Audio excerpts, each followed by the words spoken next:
Normal বেগুন ভাজা খেতে খেতে বোর হয়ে গিয়েছি। আজকে একটু অন্যরকম ভাবে বেগুন ভাজা করব। পাশের বাসায় আমার একটা ভাবি আছে, উনি সবসময় আমার ভিডিও দেখে। আমাদের বাসার পাশে উনি কিছু বেগুন গাছ লাগিয়েছিলেন, সেখান থেকে আমাকে 2টা বেগুন দিয়ে গিয়েছে একটা রেসিপি করার জন্য। এত টাটকা টাটকা বেগুন, কোন রকম সার মেডিসিন ছাড়া, একদম ভেজাল মুক্ত।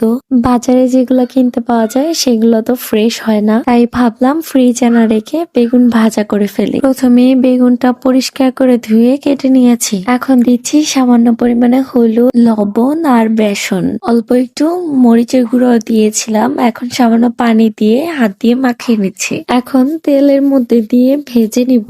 2 পাশ লাল করে ভেজে নিব, সুন্দর একটা কালার আসা পর্যন্ত। কিছুদিন আগে ইউটিউবে দেখেছিলাম এভাবে বেগুন ভাজা করতে, তখন থেকে ভাবতেছিলাম টাটকা বেগুন পেলে এভাবে ভাজা করব।